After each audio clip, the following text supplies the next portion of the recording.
வணக்கம் நண்பர்களே. Welcome to Karthik Tamil defence update and Jio politic vlogs. நம்மளுடைய ரஃபேல் போர் விமானத்தில் ஒரு மிகப்பெரிய முன்னேற்றம் ஏற்பட்டிருக்குன்னே சொல்லலாம். அதாவது இந்திய அரசு சில மாதங்களுக்கு முன்னு ஒரு ப்ரப்போசல் ஒன்று எல்ஓஆர் அப்படின்னு ஒரு ப்ரப்போசலை ரஃபேல் டீலுக்கு சுமார் 3.2 லட்சம் கோடிக்கு நம்ம ஒரு ப்ரப்போசலை ஃப்ரான்ஸுக்கு அனுப்பிச்சோம். அவங்க அதில் கொஞ்சம் டைமு கேட்டிருந்தாங்க. இது மாதிரி நாங்கள் அந்த லெட்டரை ரெஸ்பாண்ட் பண்ணுறோம், ஆனால் எங்களுக்கு கொஞ்சம் சில டைம் வேணும் அப்படின்னு கேட்டிருந்தாங்க.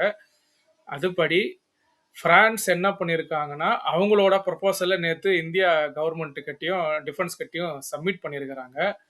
இந்த ப்ரப்போசலில் என்னென்ன மேக் பண்ணுறாங்க அப்படின்னு கேட்டிங்கன்னா,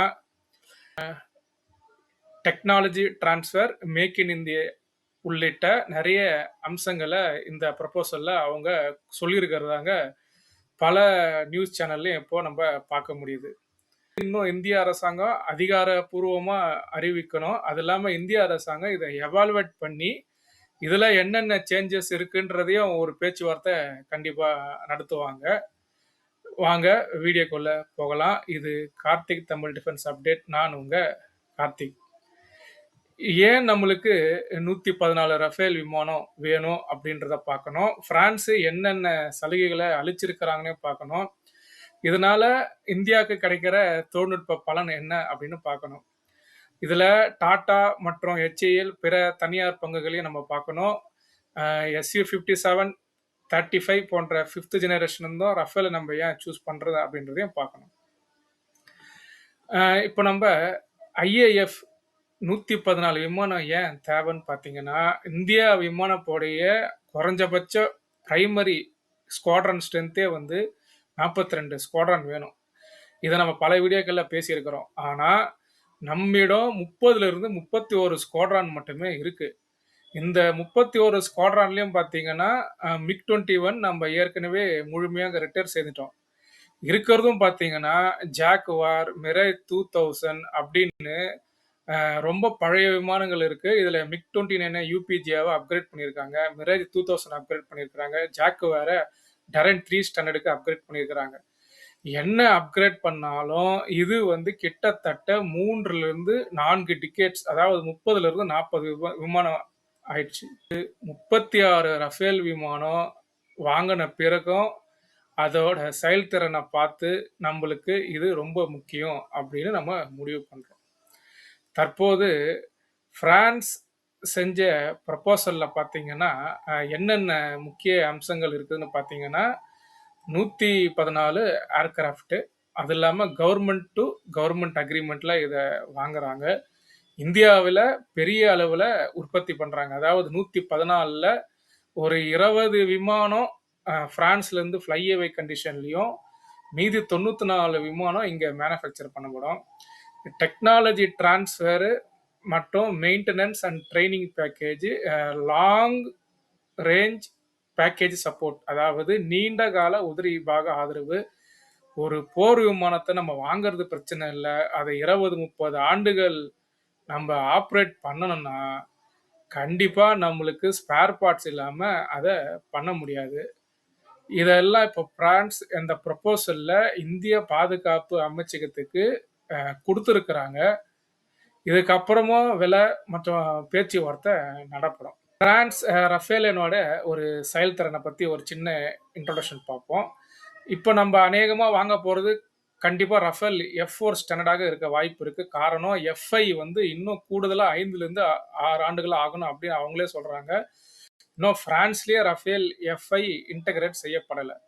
இப்போ இவங்க கொடுக்குற F4 ஸ்டாண்டர்டில் ஃப்ரான்ஸோட காம்பனன்ட்ஸ்னு பார்த்தீங்கன்னா AESA ரேடார் இருக்கும், Spectra electronic warfare suit, Meteor missile, MICA NG missile, SCALP cruise missile, HAMMER precisioning bomb, air to air refuelling, nuclear delivery capability இருக்கும். இந்திய ரஃபேல்களை பார்த்தீங்கன்னா இந்தியாவோட HMD, அதாவது ஹெல்மெட் மவுண்ட் டிஸ்பிளே, இந்திய தொடர்பு அமைப்புகள்னா கம்யூனிகேஷன் சாஃப்ட்வேர், SDRன்னு சொல்லுவாங்க, சாஃப்ட்வேர் டிஃபைன்டு ரேடியோ, சில communication நம்ம பாதுகாப்பு கருதி நம்மளோட இது இருக்கும். அஸ்த்ரா அப்படின்னு அஸ்த்ரா மட்டும் இல்ல, மற்ற ஆயுதங்களையும் நம்ம இன்டகிரேட் பண்றதுக்கு இதுல நெறைய வாய்ப்பு இருக்கு. இப்போ நம்ப இந்த ரஃபேல் டீல் ஏன் ஏன் இவ்வளோ முக்கியம்னு கேட்டீங்கன்னா, சைனா, பாகிஸ்தான் சூழ்நிலைய பார்க்கணும். இப்போ இந்தியா கிட்ட எந்த விதமான 5த் ஜெனரேஷன் ஃபைட்டர் ஏர்கிராஃப்டும் இல்ல. இத வந்து நம்ம கண்டிப்பா எதிர்கொள்றதுக்கு ஒரு 5த் ஜெனரேஷன் ஃபைட்டர் வேணும். ஆனா, ரஷ்யா மட்டும் தான் அதுக்கு ஒரு ஆப்ஷனா இருக்கு. ஆனா, ரஷ்யாவோட ஸ்டெல்த் இந்தியா வந்து கொஞ்சம் விரும்பல. காரணம் Su-57ல ஸ்டெல்த் கொஞ்சம் காம்ப்ரமைஸா இருக்கு. இது இல்லாம J-35 அவங்க பாகிஸ்தானுக்கு குடுக்க இருக்கிறாங்க. J-10Cயும் அவங்க குடுக்க இருக்கிறாங்க. இது போன்ற சவால்கள இந்தியா எதிர்கொள்ள வேண்டியதாக இருக்கு. இன்னொன்னு இப்போ நடந்திருக்கிறது ப்ரொபோசல் சப்மிஷன் அப்படின்னு மட்டும்தான். இதுக்கப்புறம் கமர்ஷியல் நெகோசியேஷன் இருக்கு. பிரைஸ் ஃபைனலைசேஷன் இருக்கு. டெக்னிக்கல் எவாலுவேஷன் இருக்கு. அப்புறம் கேபினெட் கம்யூனிட்டி சிசி செக்யூரிட்டி அப்ரூவலுக்கு அனுப்புவாங்க. அப்புறம் ஃபைனல் அக்ரிமெண்ட். இது அனைத்தையும் முடிஞ்ச பிறகு இந்த ஒப்பந்தம் கையெழுத்தாகும். இதுக்கு எவ்வளோ காலம் பிடிக்கும்னு தெரியல. ஆனா இந்த 6 மாதம் இந்த வருடத்துக்குள்ள இவங்க முடிச்சுட்டாங்கன்னா, இந்திய விமானப்படைக்கு இது ஒரு பெரிய கிஃப்ட்ன்னே சொல்லலாம். இந்த 114 விமானம்ன்றது வெறும் வாங்கும் திட்டம் மட்டும் இல்ல. இது வந்து ஒரு மேக் இன் இந்தியா திட்டம். இதனால இந்தியா, பிரான்ஸ் பாதுகாப்போட கோஆப்பரேஷன் ஃபியூச்சர் டெக்னாலஜி அப்படின்னு பார்த்தீங்கன்னா, இப்போ நம்ம 6த் ஜெனரேஷன் ஃபைட்டரும் பேசிட்டு இருக்கோம். 2 ஃபைட்டர் பேசிட்டு இருக்கோம். அது 2 ஒண்ணு யூரோப்பியனோட ஜி-கேப், இன்னொன்னு பிரான்ஸோட எஃப்-கேஸ். ஸோ ரஃபேல்ல இவங்க சொன்ன மாரி நம்ம கேட்ட டெக்னாலஜி எல்லாம் குடுத்தாங்கன்னா, அது வந்து 6த் ஜெனரேஷன் ஃபைட்டருக்கு ஒரு ரோட் மேப்பா இருக்கும். ஆனா, இறுதி ஒப்பந்தம் அ வந்த பிறகு இதுல என்னென்ன அவங்க அலோ பண்ணியிருக்காங்கன்றது தெரியும். இது இறுதி ஒப்பந்தம் கிடையாது. தற்போது பிரான்ஸ் அவங்களோட அதிகாரப்பூர்வ தொழில்நுட்பம் மற்றும் வர்த்தக முன்மொழிவு மட்டும் தான் வச்சிருக்காங்க. ஒரு ப்ரொபோஸ வச்சிருக்கிறாங்க. இந்தியா அதுக்கப்புறம் பேச்சுவார்த்தை நடத்தும். இதுல நம்ம மெயினா எதிர்பார்க்கிறது சோர்ஸ் கோடு. அது அப்படி கிடைக்கலன்னா, அதற்கு நிகரான ICT control access interface control document அப்படின்னு சொல்லுவாங்க. இத கண்டிப்பா இந்தியா இத அவங்க சப்மிட் பண்ணியிருந்தாங்கன்னா பிரச்சனை கிடையாது. ஒருவேள அவங்க அத சப்மிட் பண்ணல அப்படின்னு சொன்னா, கண்டிப்பா இந்த டீல்ல இந்தியா வந்து அதுக்கான முயற்சிகள எடுப்பாங்க. கண்டிப்பா ஒவ்வொரு முறையும் நம்ப சோர்ஸ் கோடுக்காகவும், ஐசிடி ஆக்சஸ்க்காகவும் ரஃபேல் அந்த கண்ட்ரியோட பிரான்ஸ் கிட்ட போய் நம்ம நிக்க முடியாது. ஏன்னா, ஒரு ஒரு வெப்பனோ, மிசைலோ, பாமோ, கிளைட் பாமோ எந்த வகையான ஆயுதங்கள் இருந்தாலும், நம்ப சொந்தமா இன்டகிரேட் பண்ணா மட்டும் தான் நம்பனால சீக்கிரமா சோதிச்சு, அத சக்சஸ்ஃபுல்லா படையில இணைக்க முடியும். இப்போ நம்ம அஸ்த்ரா MK2, MK3 அப்படின்னு டெவலப் பண்ணிட்டு இருக்கோம். நாளைக்கே ஒரு அட்வான்ஸ் வெப்பனை எதையாவது ஒண்ணு தயாரிக்கும்போது, இது மாரி சோர்ஸ் கோடோ, இல்ல ஐசிடி ஆக்சஸோ அவங்க குடுக்க மாட்டேன் அப்படின்னு சொன்னாங்கன்னா, சோர்ஸ் கோட ஆல்ரெடி அவங்க மறுத்துட்டாங்க. ஆல்ரெடி நம்ம அதுக்கு பதிலா தான் ஐசிடி ஆக்சஸ் கேட்டிருக்கோம். இது போன்ற அவங்க தரமாட்டேன் அப்படின்னு சொன்னாங்கன்னா, கண்டிப்பாக நம்ம தயாரிக்கும் எந்த வெப்பன்ஸையும் நம்மனால எளிதில இன்டகிரேட் பண்ண முடியாது. காரணம் ஒரு வெப்பன உடனே டெஸ்ட் பண்ணி படையில இணைக்க முடியாது. ஒரு ஏர் டூ ஏர் மிசைலோ, இல்ல ஒரு ஏர் டூ கிரவுண்ட் மிசைலோ குறைஞ்சபட்சம் தயாரிக்க ஆரம்பிச்சு பலதரப்பட்ட சோதனைகளுக்கு அப்புறம் மட்டும் தான் நம்மளால படையில இணைக்க முடியும். இதுக்கு ஒவ்வொரு தடவையும் நம்ம இத போய் பிரான்ஸ் கிட்ட போய் கேட்டுட்டு இருக்க முடியாது. நாங்க ஒரு ஆயுதத்த தயாரிச்சிருக்கோம். அதுக்கு உங்க சப்போர்ட் வேணும். நீங்க வந்து உங்க இன்ஜினியர அனுப்புங்க அப்படின்னு நம்ம கேட்டுட்டு இருக்க முடியாது. நம்மளுக்கு என்ன வேணும்? அத நம்ப தான் டிசைட் பண்ணணும். நம்ப எவ்வளோ சீக்கிரம் இன்டகிரேட் பண்ணணும், அதையும் நம்ப தான் டிசைட் பண்ணணும். ஸோ இதுக்கு ஐசிடி ஆக்சஸ் கண்டிப்பாக முக்கியம். பார்ப்போம். இந்த பிரான்ஸ் ப்ரொபோசலுக்கு இந்தியா இதுக்கு எவ்வளோ சீக்கிரம் பதில் சொல்லுவாங்கன்னு தெரியல. கண்டிப்பா இத வந்து முதல்ல டெக்னிக்கல் எவாலுவேஷன் கமிட்டி தான் இத எவாலுவேட் பண்ணுவாங்க. அதாவது இந்தியன் ஏர் ஃபோர்ஸ் தரவுல. அவங்க சில மாடிஃபிகேஷன்லாம் திருத்தி கவர்மெண்ட்டுக்கு அனுப்புவாங்க. அவங்க திருப்பியும் பிரைஸ் நெகோசியேஷன் பண்ணுவாங்க. இதுல முக்கியமாக 2 தனியார் நிறுவனங்கள் தான் இப்போ உள்ள வராங்க. ஒண்ணு டாடா, இன்னொன்னு எல்&டி.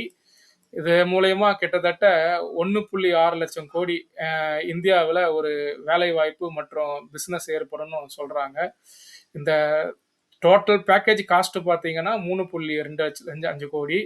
இதுல இந்தியாவோட பங்களிப்பு, அதாவது அவங்க திருப்பியும் உள்ள வரும்போது நம்மளுக்கு இதுல 1.6 லட்சம் கோடி பிசினஸ் திருப்பி கிடைக்குன்ற மாரி சொல்றாங்க. மீதி இருக்கிற காசு தான் பார்த்தீங்கன்னா, அது வந்து விமானத்துக்கு நம்ம டெக்னாலஜி மற்றும் அவங்களோட லாங் ஸ்பேர் சப்போர்ட், ஒரு இன்ஜின் எம்ஆர்ஓ இது போன்ற சப்போர்ட்டுக்கு நம்ப கூடுதலா குடுக்குறாங்களா இல்லையான்ட்டு, எல்லாமே இந்தியாவோட ஃபைனல் பதில்ல ஒரு விமானத்துக்கு நம்ம எவ்வளவு அக்யூரேட்டா செலவு பண்றோம் அப்படின்ற ஒரு அமௌண்ட்டு வருங்காலங்கள்ல தெரிய வரும். உங்களோட கமெண்ட்டுகள தெரிவிங்க. ஆ ரஃபேல் ஒரு நல்ல விமானம். ஆனா, என்னுடைய ஒரு சின்ன கருத்து அப்படின்றது, ஜே-20 அப்படின்றது ஒரு 5த் ஜெனரேஷன் ஃபைட்டர். இத எதிர்கொள்வதற்கு நிச்சயமாக நம்மளுக்கு ஒரு இன்டரிம் 5த் ஜெனரேஷன் ஃபைட்டர் வேணும்.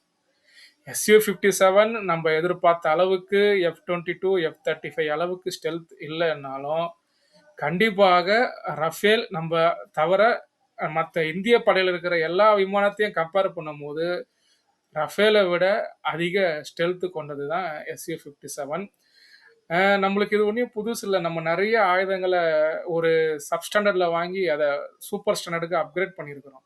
அது மாரி நம்ப ரஃபேல வாங்கி அப்கிரேட் பண்ற மாரி Su-57யும் வாங்கி என்னென்ன குறைபாடுகள் இருக்கோ, அத ரஷ்யா மூலியமாவே ஸ்டெல்த்ல இருந்து எவ்வளவு ஃபைன் டியூன் பண்ண முடியுமோ பண்ணி, படையில ஒரு இன்டரிம் சொல்யூஷனா ஒரு 60லேருந்து 70 விமானம் இணைக்கலாம்.